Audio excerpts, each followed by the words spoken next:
I've been doing a lot of research on this whole Puff Daddy thing. Those bottles of baby oil contained a drug called GHB that actually suppresses like your nervous system. And then it was like they would take these people to Pound Town. You know what I mean? The past few days, there was over 12,000 calls that came in across 25 different states that stated that they were sexually assaulted by Puff Daddy and the freak-offs that he would have. Call us Reyes on the humble show.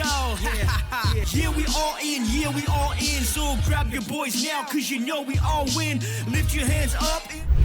Welcome back to the All In Podcast, where the truth is unedited. I am your host, Carlos Reyes, joined by my co-host, the most interesting man in the industry, Zady. With no glasses today.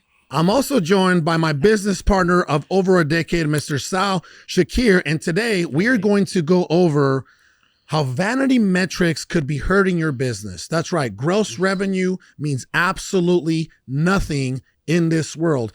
And we're also going to get into how your bottom line might not mean anything if your cash flow is not where it needs to be.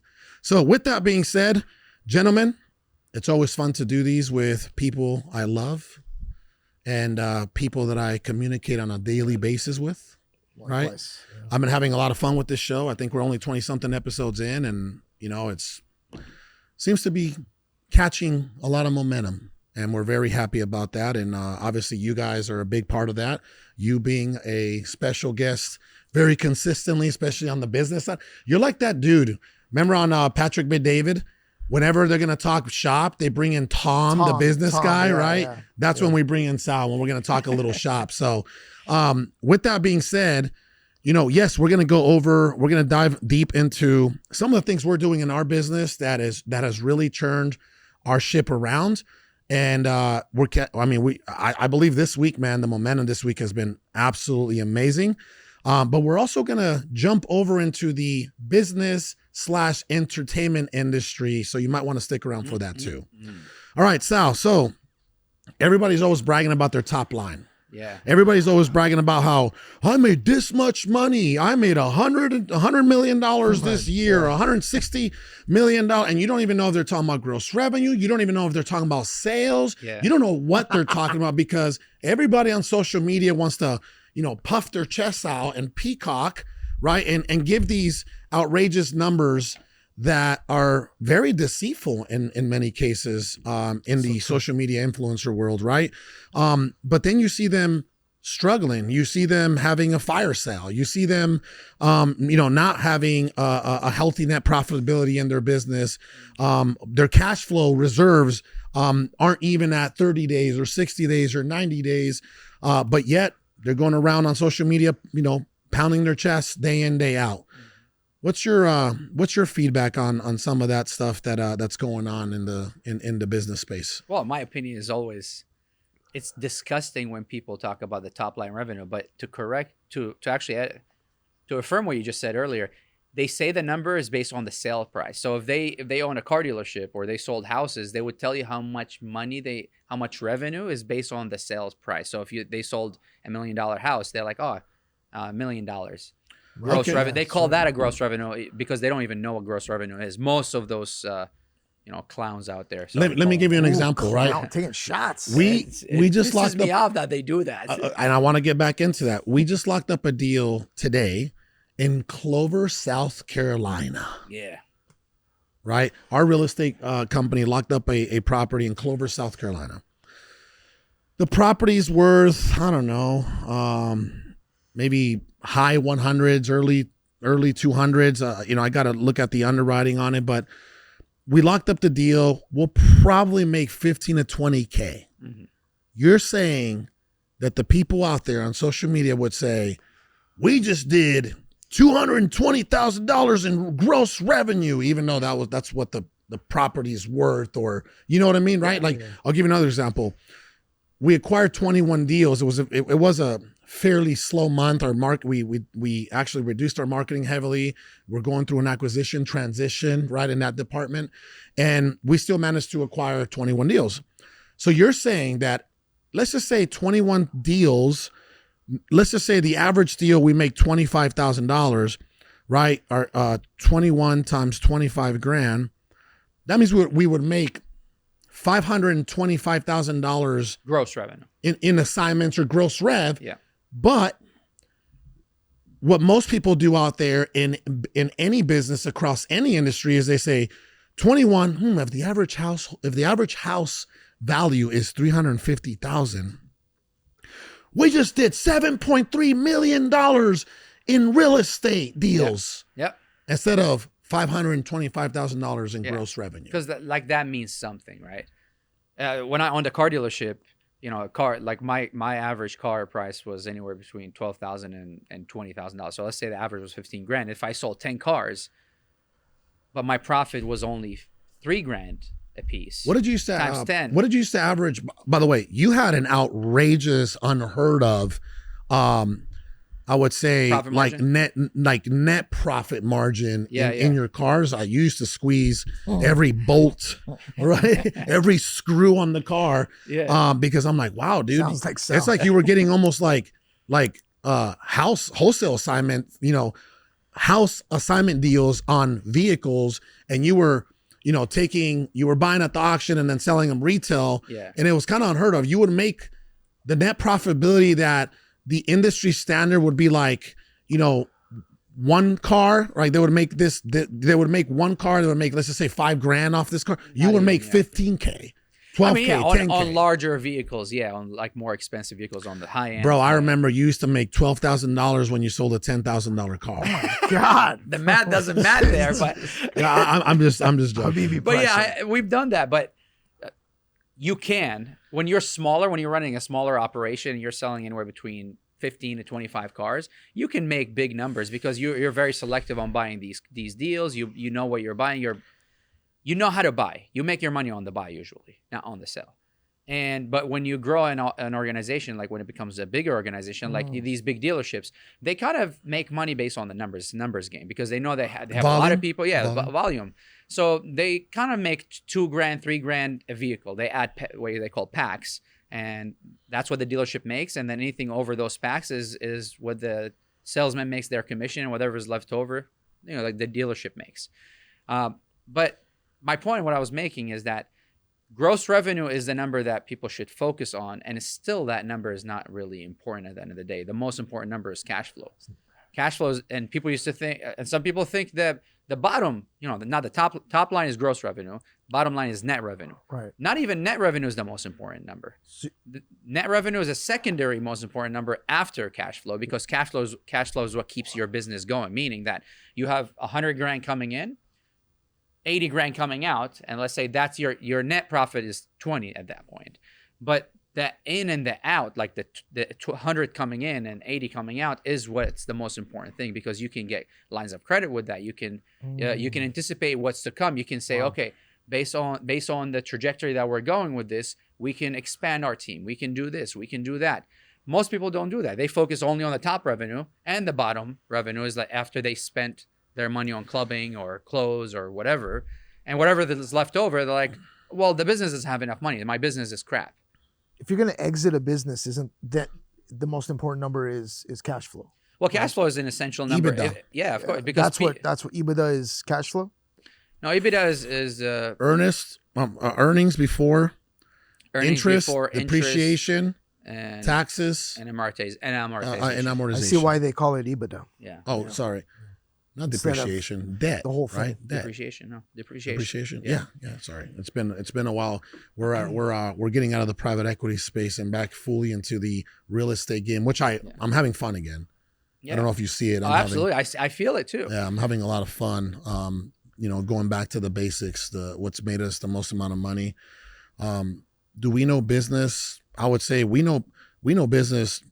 I would say with some of the best of them, because of the risks that we've taken and the mistakes that we've made and the money that we've spent. Right, we had to learn a lot of our lessons the hard way.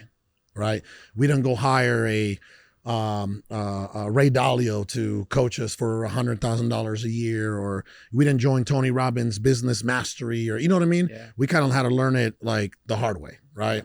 But I actually do love that. I love the fact, like, even one of the recent reports that you put together, where we know what each one of our companies spends monthly, weekly, daily, and hourly. Did you know that, by the way? Yeah, he showed me. It was so impressive to see how much money the company needs to make hourly to just break even. Like, I think if people, new hires, see that, they'll feel a little bit more normal about things, you know? Like, it's just like, damn, this is how much money they need to make to just keep the lights on. Because people don't know that, you know, the average worker doesn't know that. So they're thinking, oh, there's so much money, there's so much, but man, you know, $500,000 going to expenses is, you know what's funny? A lot of money. You know what's funny, by the way? I believe we're gonna demolish the goal that we had for All In. As you can see, Absolutely. I've been pushing this week hard, right? Yeah. I think we're gonna demolish that. I think the ventures, the collaboration we're doing with Brad, that's gonna be very helpful for this month. You know, so we got some really beautiful things cooking. Yeah. You know, and I told you, I think what we used to consider a good amount of gross revenue, generated back in the day. I think we're gonna be able to crush that very soon, right? Agreed. But I recently heard an influencer on social media say, don't cut your expenses. Don't cut your expenses. Don't sell that supercar. Don't sell that watch.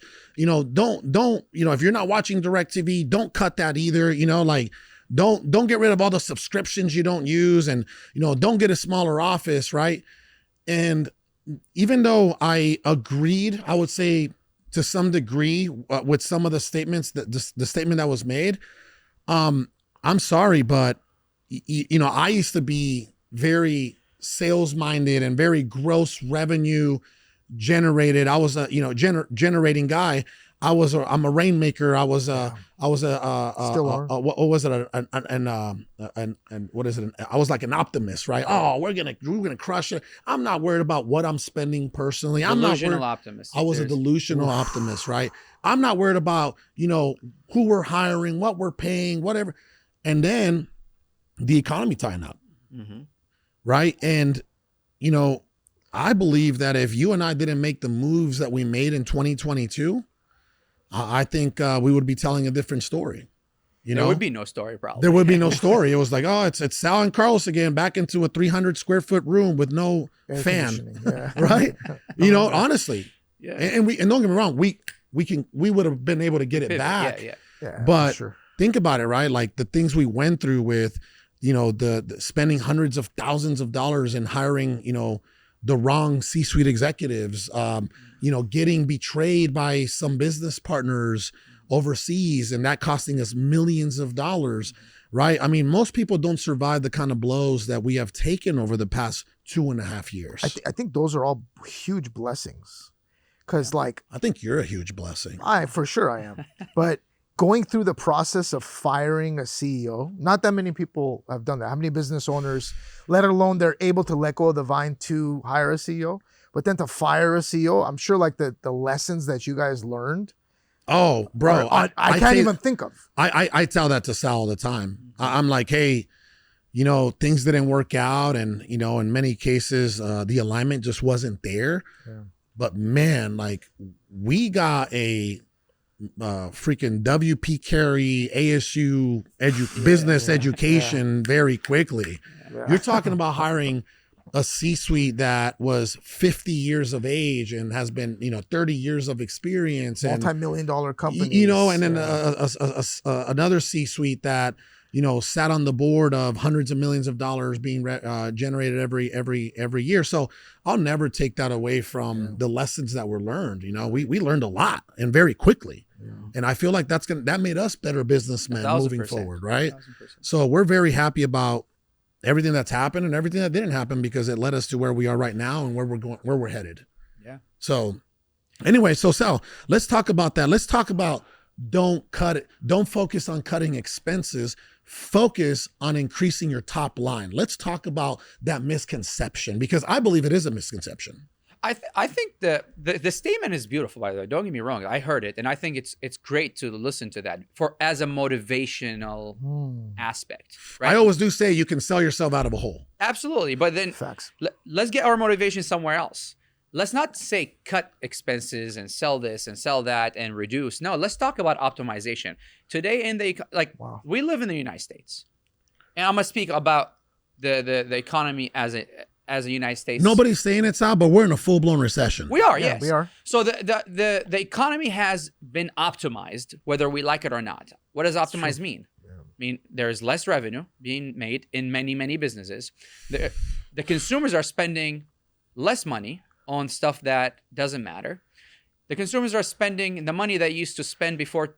They used to spend $100 at Walmart and get this much food. Now they get this much food. Yeah. So the inflation is there. Yeah. People are a lot more scared about their finances than before. Yeah. We talked about this in a few podcasts ago, that the unemployment numbers are not high. They're skewed. They're they're not skewed. skewed. People have been fired, but they've been Rehired for a lot less. And actually, here's also something else that's going on, Sal, that you and I discuss. The reason why, in some cases, the unemployment rate is skewed is because not only have people been laid off and they did rejoin the workforce for much less somewhere else, but they've also had to get second jobs, which also, right, it skews the unemployment rate. Think about it. The same guy that is an engineer by day is driving Uber by night. Yeah. And I've seen it. Yeah. I've seen it, man. And with that, still the median household income is still less. So you go by the median. That's the most important number for the economy, is the median household income. As a household, how much money are they making? Well, based on the money they make, they can spend, right? With the way inflation is going, they can't even spend as much. No, because if they spend like they spent before, they'd be upside down. Accounts are just depleted. Saving accounts are depleted, and you can get those reports online. Just research them. But my point is that the economy has been optimized, and we live in the United States that the economy itself has been optimized. So you're telling me that you refuse to optimize your own business? Wow. Or your own life? oof. If you refuse Hold to on. optimize, Hold on. Oof. and that's the reality. You can be a delusional optimist. Say, you know what? I'm going to sell myself out of this whole. Okay, let's say that I'm going to say yes to you. I'm going to say yes to you, and I'm going to ask the following question. I went through it. Up until what point? So let's do this. How many days? Let's write it down. Let's make a contract. So whoever that influencer is, let's say, okay, don't do this. Don't optimize. Don't cut the fat. Don't do this. Don't do any of this stuff that you don't want to do. But at day number 90, day number 120, after 365 days, if that doesn't happen, if you haven't increased your top line and you're still hemorrhaging everywhere else, when is it going to be plan B? Oof. And then when plan B doesn't work, when is plan C? Oh, shit. And if you're a delusional optimist, you continue to say we're 60 days out or you're 2 weeks out. And unfortunately, that's when people go out of business. Because no one woke up one day and say, "Oh, I'm going to go out of business." No, they all think that, don't do this, don't do that. I'm going to make it happen. I've made it happen in the last 5 years. I made it happen in the last 10 years. I made it happen in the last 15 years. Yes. But most businesses fail within how many years? 2. 1. And then after year 2 and 3 and 4 and 5. By the time the 10th year hit, there is, I think, less than 10% actually make it to the 10th year. Because by that year, they still think that they're the hustlers they started with. Yep. They still think that we're the hustlers. Like, we made it happen back in the day. We'll find a way. Yeah, but it's different when you have a bigger organization. It's different when you have a lot of people are responsible for your money. It's different. Well, I'll tell you what, personally speaking, business wise, I know that I did the math, and you know what's funny, by the way? Sal's the numbers guy, but I'm a KPIs guy. Yeah. I don't know if you noticed that, Sal. I can tell you that you, majority, even though you'll give me some of the credit, right? Because you just come to me for I don't know why you come to me, but you alone over the past 45 to 60 days was able to reduce our operation expenses by about 12% monthly. That's crazy. Correct. That compounds over 12 months. Yes. Think about it. Right here, ready? Sal alone, I'll give him the credit. That's why he's here, for the business talk.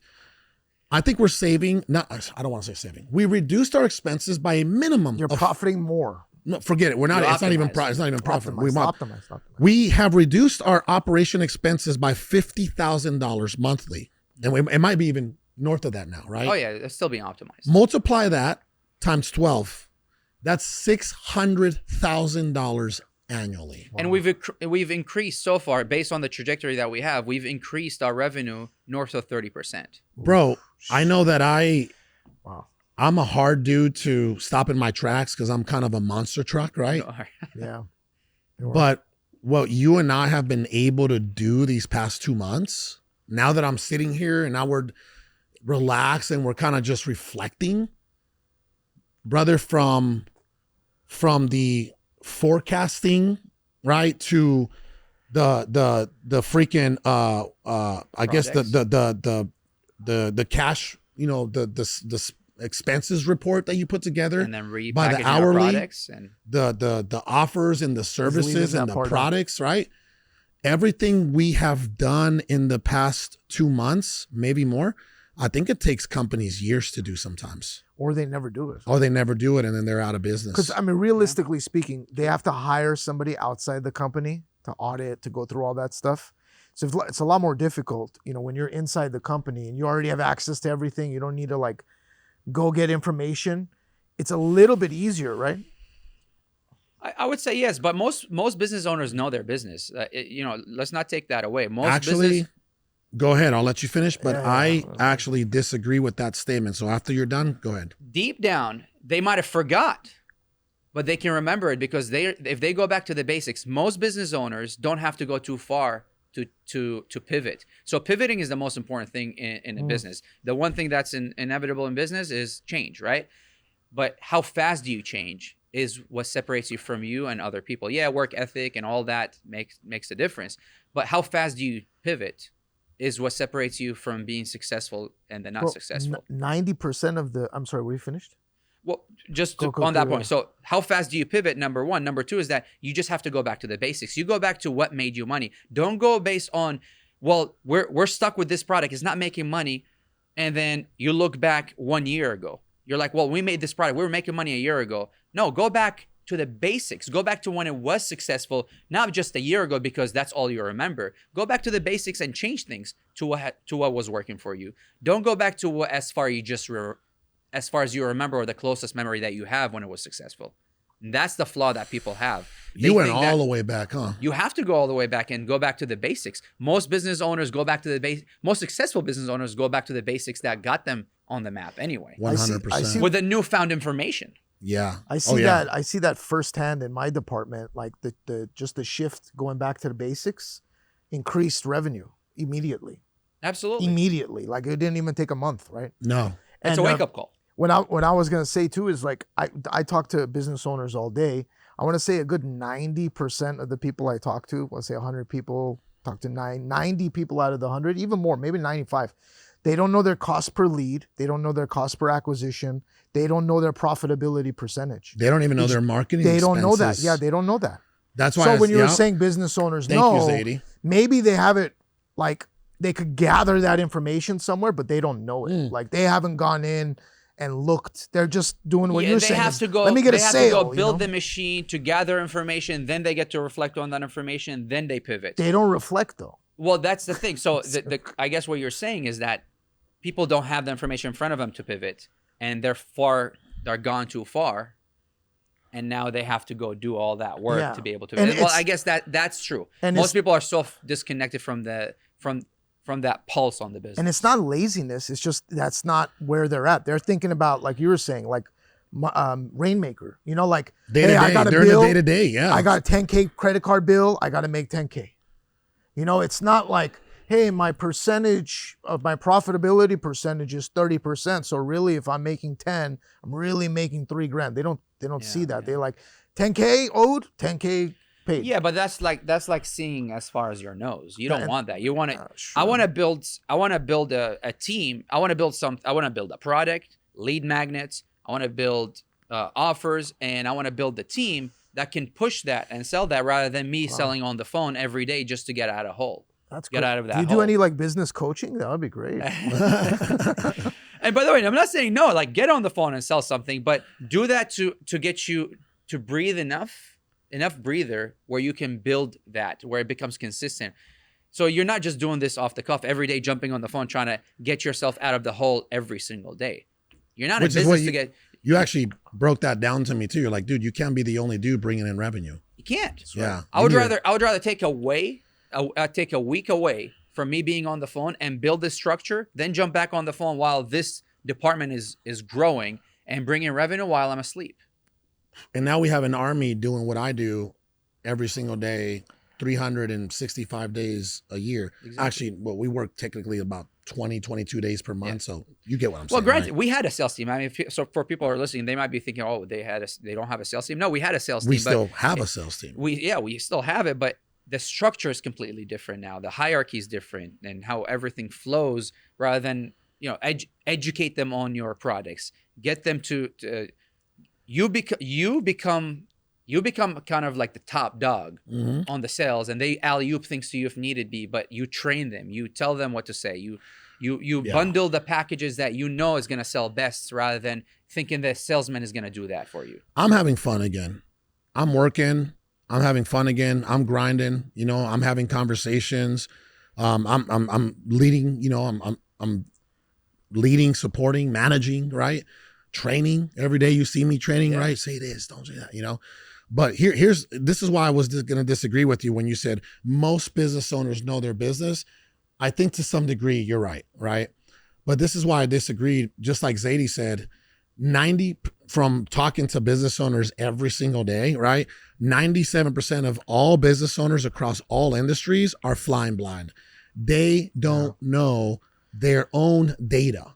You know what I mean? They don't know. Everybody thinks of data as like something external. Oh, I need data to see like who my customers are, or I need data to see, who I'm targeting, or, no. What about the data in your own company? Why don't you let the data, in this case, the metrics, the KPIs, the return on your investments, right? Yeah. Why don't you let the business talk to you through the numbers?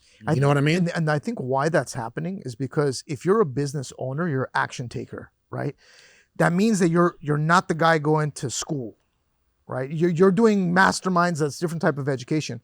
But the guy going to business school maybe knows how to run numbers, but they're the ones that aren't going to take risk. Like the real entrepreneur. The real entrepreneur is going to take risk. They're going to go make 10, 20 grand in one sale because they have that, but they just don't have that piece of information. That's why it's so important to either join a mastermind, get some coaching, do something where they're gaining that information without paying 200 grand to go to a college that's going to teach them how to do that. And by the way, if anybody's interested in having us help you with your business, go to allinnation.com and you can actually inquire there, right? But this is what I was going to tell you. There's a gentleman that came in, and it's funny because what people think they need in their business, it turns out that it's that small. It's a very small part of what they really need in their business. Watch this. Ready? You were around for a little bit of that. Got a guy, he's like, hey man, I need some help. I need you and Sal to, help me do this, help me make this business, or help me double my revenue next year. Right. He's like, I need help on marketing. What he kept asking questions about marketing. Right. And me being an experienced business owner that has seen a lot, right, in so many different areas of business, I'm like, hey brother, listen, I said, hey man, marketing is just a part of the business. I said, right. This is when I asked him, I said, what's your net profitability? He's like, didn't know. I don't know.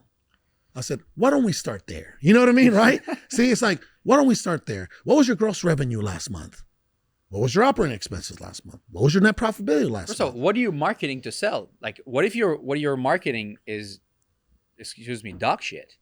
Exactly. What if it's not good? What if the marketplace doesn't like what you're marketing? Exactly. Yeah. And then that's what I said, well, hey man, what's your offer? Oh, I offer X. Okay. What other profit centers or services can you offer outside of that that's going to bring in extra revenue to your company, right?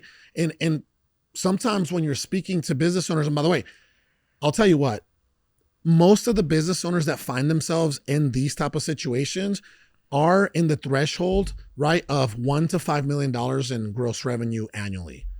What happens, and this is what I told, I literally asked Adrian right in front of this gentleman. I said, Adrian, what happens when we go in and help a company that's doing between $1 and $5 million annually, and we go in there and we help them structure, and we help them with revenue, and we help them with targets, and we help them with systems and processes and core values and mission statement and actual, like freaking company meetings, you know what I mean, right?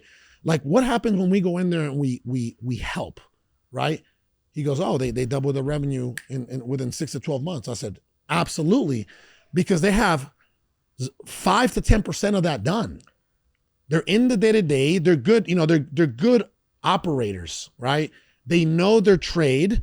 They know how they're experts in their trade, right? But they're not good at much of anything else. They're not good at leading, managing, freaking running the actual company, looking at reports. Like you said, they don't even know what their cash flow reserves are, right? And then that's what a lot of people out there, they are flying blind, man.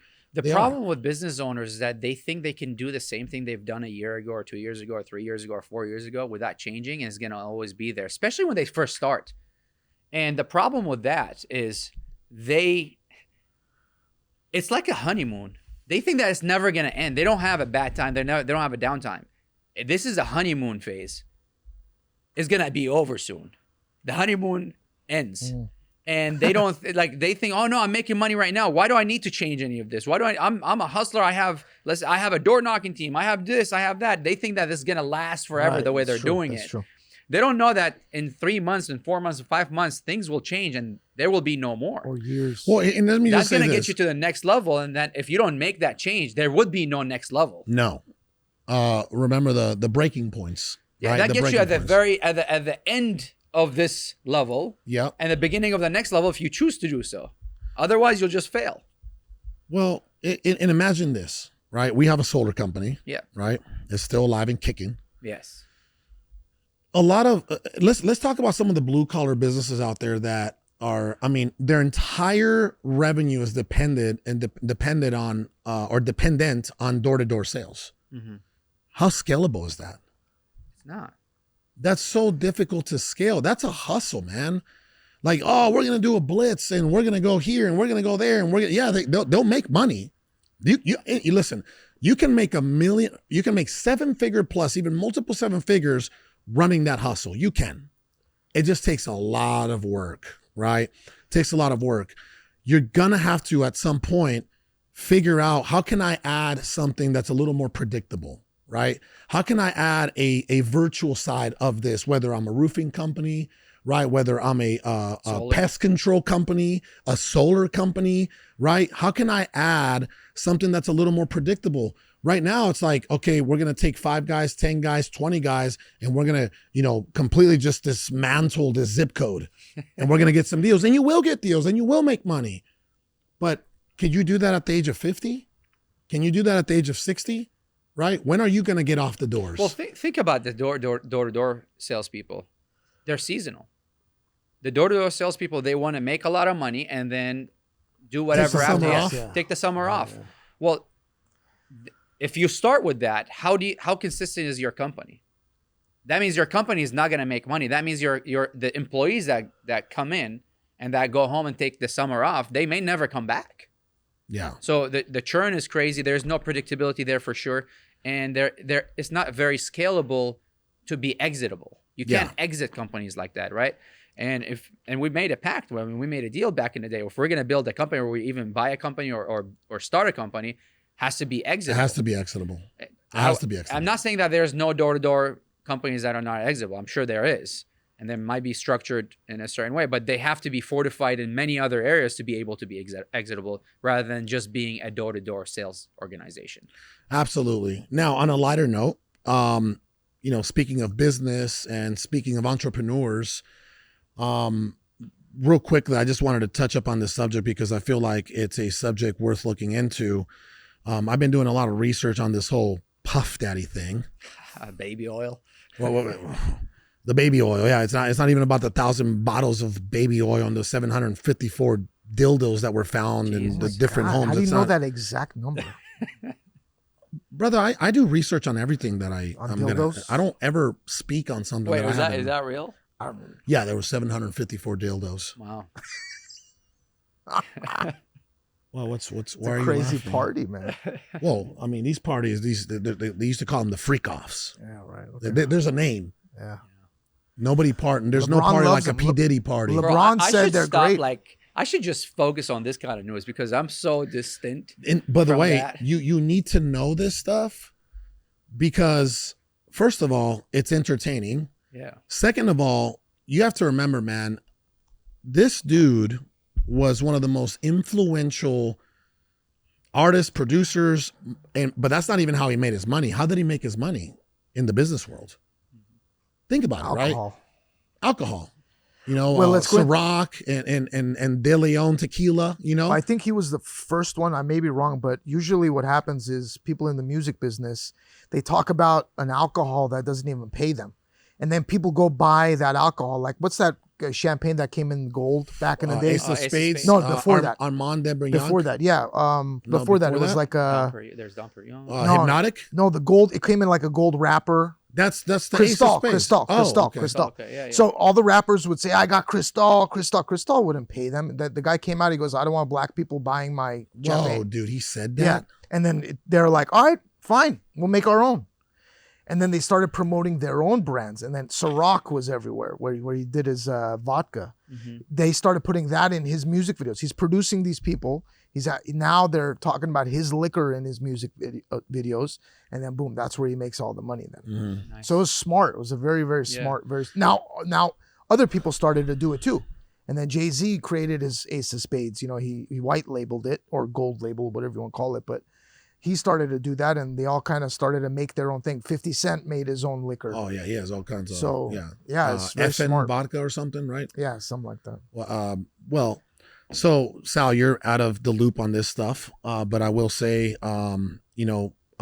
when apparently everybody's saying that when Puff Daddy, aka the Diddler, when he attempted to kind of break away from the attachment of the brand, the De Leon brand and the Ciroc brand that's owned by Diego, or I think that's how you pronounce it. That's when the problem started. You know what I mean? That's how you know that there are some very influential, powerful people that if you piss them off, they will bury you. Like, how do you get away with what you've gotten away with for over 3 decades? And the moment that you go and you say, you know what, guys, thanks, but no thanks, I'm going to go do my own thing. They're like, no, you're not. Think about that, right? Then comes the raids. They're like activate cancel campaign. You know, it's like they hit the demolition button, right? Like, you know what I mean, You're right? done. Yeah. It's kind of like, remember in Dr. Evil when he's just sitting there on Austin Powers and they're going around the table and he just hits a button and they burn, right? Like literally, there might be some people way at the top, the mega gazillionaires that we don't know about that are like in full control of a lot of things, right? So that, you know, people are saying that it started there, and then boom, here comes the raids, and then, you know, here comes the baby oil and the dildos, and then now here comes Tarnishing his name. remember they started just tarnishing his name. They locked this dude up with no bail available, by the way. Like he couldn't even bail out. In And Chicago, this dude has hundreds of millions of dollars. in Chicago, you could try to kill somebody, kidnap them, and then you get released with no bail. Not no, for you don't have this. to pay. But for this, yeah, he's How stuck in crazy there. is that?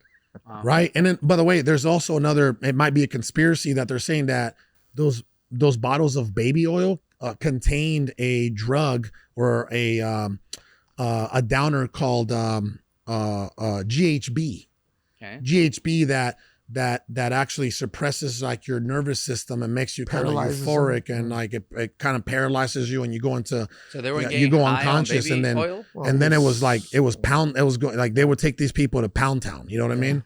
Like next thing you know, you're like some rapper and you wake up and your butt's hurting and you're like, oh, what happened last night? They're like, look at the video. Congratulations, you got a Congratulations. contract. Here's your contract. Sign here. No. I'm good. Well, you might want to watch this. You know what I mean? Like, again, this is all kind of conspiracy, That's crazy. right? This is what's going on out there in the entertainment and business world. Yeah. And it's all over the news and it could be a distraction, but nonetheless, man, it's a real thing, right? Because in our lifetime, right? Somebody that's always been at the top of the food chain when it comes to the music industry and in some shape or form, the influencer world and the business world was Puff Daddy, right? Sean Combs.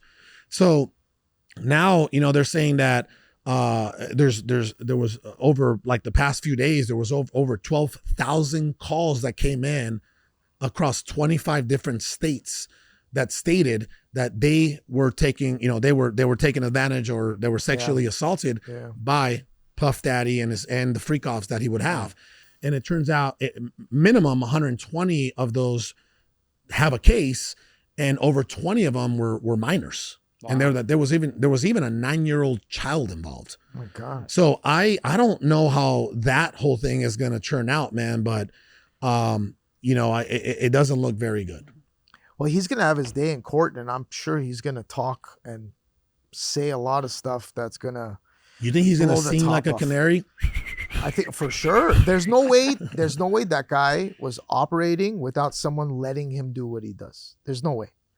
There's got to be some sort of protection or something. The guy isn't like the top of the top. He's not the main guy. There's no way. You don't think somebody let him he's do the what final he did? boss? I don't think so. No way. Or else he wouldn't go to jail, bro. Final bosses don't go to jail, bro. Oh my God. It's always the lower level guy that takes the hit. He's taking the hit for somebody. And my wife came up with a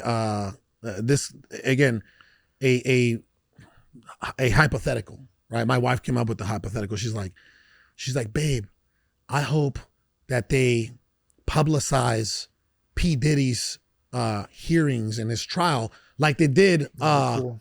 what was the guy's name from Pirates of the Caribbean? Oh, Johnny Depp.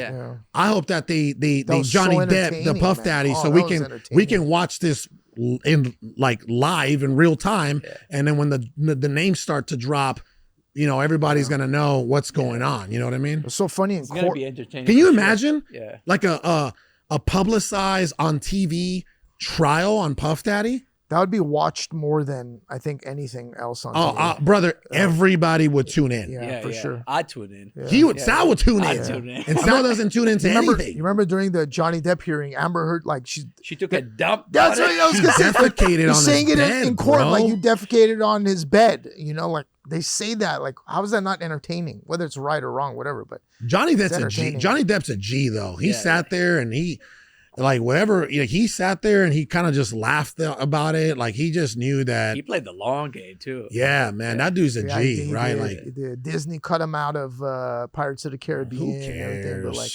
well, I mean, he did. Who cares? You don't think he's made It's enough actually one money, of my bro? favorite top 10 movies. Really? Pirates of the Yeah, I Caribbean. watch it. I don't Yeah. know why. It just hits home. Did you know that? What was her name? Amber what? Heard. Amber Heard. Did you know Amber that his Heard. ex-girlfriend took a shit on the He bed? just said it, yeah. You knew that? Of course I knew that. Because he saw the trial. So Amber it was Heard. entertaining. That's why it's on Netflix or Okay, something. I got right? a question for you guys. So there's some P. Diddy songs, right? So if this comes out and he's guilty, he raped 100% evidence that he raped people, raped children, right? Jeez, dude. What's gonna happen? God, God forgive, God help these people. Number one, but are you gonna listen to the music? Are you ever gonna listen to I a P. stopped Diddy song listening to ever? the music. I don't listen to But P. to the Diddy point, music. like if it's on, will you like walk away? Bro, when was the last time you were listening to like it's all about the Benjamins, No, but baby? Biggie is attached. But Biggie is attached to. I don't care, bro. Diddy. Biggie's a legend, bro. Come on, Biggie wasn't defecating on people. No, but his Why are you even producer. asking- was. First Why of you all, gotta go against are you Biggie, asking bro? us or are you asking Yeah, everybody, the public? everybody, Oh, everybody, yeah. everybody, including you, right. including I don't even listen to R&B. I don't even listen to rap What do you music listen anymore. to? I don't Yeah. listen to stuff that Reggae rock, revolution. whatever, like Yeah, some High positive frequency. stuff, Feel like good. high frequency Yeah. music. Yeah, I remember. And if I'm not listening to that kind of music, I'm listening to books, podcasts. If I'm listening to like those, Yeah. I don't want to piss off people, but some of that music is pretty. You guys came a long way. I remember in degenerative. 2016, it was Dolph. Young Dolph. It was Young Yeah, Dolph bro, I all used to over the love office. Young We Dolph. were Yeah, hustler mode. Yeah, hustler, but that's And guess fine. But what? get it how you can. But then Oh, but you try to level up, and you're R.I.P. like, I Dolph. don't even want to listen to this. Right, like, right. I'm gonna piss off some people. I don't want to listen to Taylor Swift. What the hell is she gonna teach me? Bro, What- listen, I say this all the time about rap. As I matured and I I would say increase my energetic frequency and my spirituality, a lot of those lyrics just didn't hit the same. You know, like I don't want to talk about, you know, having sex with women on a nightly basis. I don't want to talk about doing drugs or getting drunk or, you know what I mean? Like I was always into the hustle side of music, right? Like if you take a look at some of the people that I listened to coming up, they were all hustlers, you know, Young Jeezy, Young Dolph, Jay-Z at some point before he turned out to be who he is now. It's hard for me to listen to any of that these days. You know, it really is. I don't feel good about it, you know, but I'll tell you this, you know, in my catalog these days, it's either like by default on the radio, the station that's on is classical, right? So my girls are either listening to classical music as I'm driving them to school every single day, or they're listening to reggae rock. They love Revolution. They love Stick Figure. They love The Expendables, right? They love Fortune of Youth, right? And what else do we listen to? We listen to gospel music, you know, that's church music. And then that's really about it that we're listening to these days. But if you want, but you said something powerful. I love that people listen to that, even the rap music, as a motivation, like as a hustle motivation. Listen to that. But once you outgrow that and you try to get your motivation from somewhere else, how do you get your motivation now? Me? Like if you're not getting it from music, where do you get it from? Great question. Right? You know, brother, to me, here, this is how we'll end this, right? When you're getting older and you've been in the game and you're not like, it's not year one or it's not day one, right? I think motivation goes out the window at this point. I think it's about discipline. Yeah, but I think discipline is, in that sense, is reading books, listening to a podcast that pushes you to do better, right? Because the music pushes you to do better. Okay, Lil Wayne books. was singing about having Books. 10 bathrooms at home so he can shit all day. Oh my- That Wait, might be what? that might be motivational to some folks. It's okay, but it used to motivate me. I tell you. Yeah. I'm telling you that I know this song because it used to motivate. I'm like, yeah, I'm at home with 10 bathrooms so I can shit all day. Excuse my French. God. I don't know why I'm cursing today. Why does he need 10 bathrooms? I'm just saying, right? So shit that all was day. like motivational, like the youth. But now there is other ways to become motivated or to embrace the All hustle. right, let's finish this. You're right.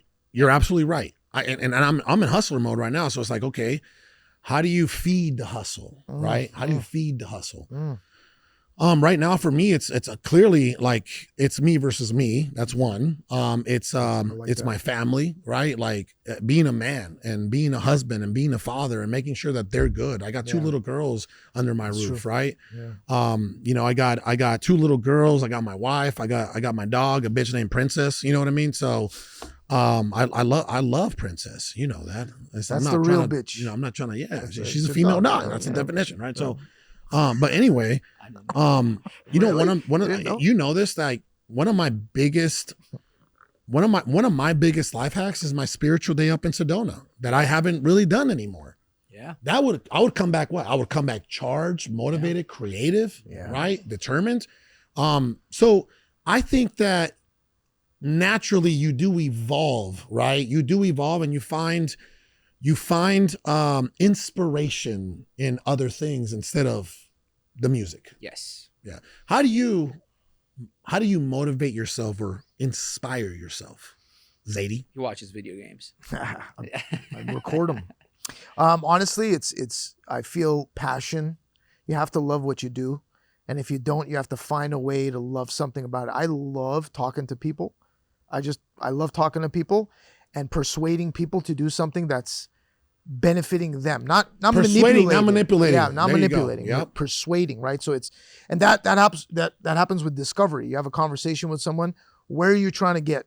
And then they tell you where are you're you gonna at? Get. Yeah. Where are you trying to get? Where you get, right? And that what are middle. the gaps that need to be filled? Yeah. What are the answers that you're looking for? Right. That right there, everybody, like you see all this BS sales training all throughout social media. Yeah. And they're pushy, and Authoritative, they're slimy. authoritative sales training, Yeah, they're which is slimy, disgusting. and it's aggressive, right? That's not the way to actually. I mean, you might make one sale, like, or you might sell that person one time, Right. but no. What about what they need? Do they really even need your service, or are you just selling them something so you can make a check? Yeah. Right. And it's not just sales. Like it's like I feel like some magical thing happens when you talk to people or you give people what they need to help them get to where they want to go. I just feel like the universe conspires to help you. God just hooks you up. I've seen it. I've experienced it. I know, and you're doing it every day here with us, right? And that's a blessing because doing it at home, I'm doing it here. It's just like, it's beautiful, man. It's funny. Zady is in a position where he's helping people. Not that you weren't back then, because you always try to help people, but at a larger scale now, if you think about it. Yeah, there's more of a pool. You're planting more seeds. Yeah, now, more of a pool. Right? Yeah. You're planting way more seeds naturally. Every conversation you have, it might turn into a sale, but people don't want to be sold, right? People want to buy. Do you have an answer, right? Do you have the answer they're looking for? Are you going to be able to solve their immediate business challenges? You know? And sometimes the answer is no. And you have to be able to say that. Walk away from this is not for you. And walk away. Not as a tactic, but just like, hey, this isn't for you. Here's a free resource to help you get to a point where then we could have a conversation. Brother. And that's something that we do all the time. I'll tell you what, I've had 2 conversations today where these business owners were just blown out of their mind and just so grateful. Destiny brought me one, remember? The wife told the husband, he is an Apache helicopter pilot. Wow. Not a lot of those. And he's looking for us to help him, get his real estate journey going. So he's going to the boot camp. Nice. Yeah. Right? That was, and the guy was just so grateful. Like this guy, he bought a platinum ticket, and imagine like I'm going to be spending time with I'm going to be, breaking bread and that's right. And smoking cigars with the Apache helicopter pilot that wants to get going in real estate, right? Yeah. I'm looking forward to that, bro. Absolutely. Right? Today, the guy that doesn't even start his journey with us till January bought something from you today. Yeah. Today. And he was just so excited. Zady's like, yeah, as soon as you're done, as soon as you lock this in, I'm going to FaceTime you and this and that. And we FaceTime him. And it wasn't like a crazy purchase, but guess what? I don't care if you spend 50, 100 grand or you spend, very little with us. Yeah, it doesn't matter. Right? We want to do what we say we're going to do when we say we're going to do it. And that's what I'm really liking about what Zady's doing with us. I think that with that guy in particular, I'm just not going to say names, but in the conversation with him, I already gave him a gem because he was going to partner with somebody. He's doing 75% of the work. The person is coming, actually he's doing 80. The other person is doing 10 and the other 10 is automated. So he's literally doing 80%. The other person's doing 10%. And he's giving him 50% of the profit. Well, he's going to. I'm like, don't do that. I go, once you give somebody 50%, you can't go down, bro. Like you've burned that, and that eventually it's going to end. Yeah. You're going to be resentful. Yeah. At some You're point. going to resent. We've seen that. How many times? You're going to get resentful, and then it's just not going to work out. So, Sal, what inspires you or pushes you every single day to show up here at 9 o'clock, between 9 and 9:30, because sometimes you're spending a little time with the fam, and push every single day? I mean, because you don't stop. I pull you left and right because I'm very technologically challenged. Sal, how do I send an email? Light bulbs are a bitch, bro. Right? Yeah, light bulbs, and fans. So what pushes you every day? I mean, I don't want to sound cheesy, but I'm at a place in my life where my family pushes me. Like I don't need an external motivation. My external motivation is to grow and learn. Like I learn about some useless stuff to a lot of people. Like I still learn about quantum physics. That's not useless. I still learn about That's not useless. Can I call you out?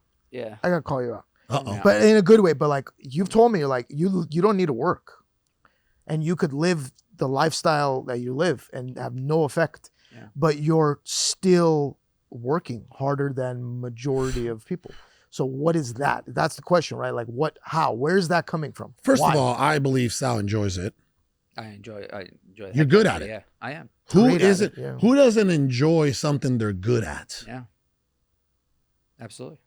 Right? Absolutely. And what pushes me is my family, because I want to do things for them. I want to do more and more and more for them. Because if I stop, that means I'm gonna lower my standards. If I lower my standards, I'm gonna be less to myself, and by default, I'm gonna be less to my own family, and they don't deserve that. So the example is like less than now. So it's like not to push your son to be greater. Oh, I Yeah. 1000%. Well, I mean- I push him every day, and that I lead by example. Yeah, bro. How can you ask from your son something that you are not willing to do? Absolutely. Yeah, wow. Yeah. Right? Facts. So Facts. with that being said, gentlemen, another great show. This was supposed to be a little 20 to 30 minute, and it turned out to be a little more, but I feel like it's a lot of insightful things, with the exception of the diddler stuff, right? That was just for entertainment. But if you're enjoying these episodes, and you haven't subscribed, please do so. I always mention this. Over 40% of you that watch this show have not subscribed. And do me a huge favor, share with people that you believe are going to gain knowledge from these episodes. Until next time, stay safe.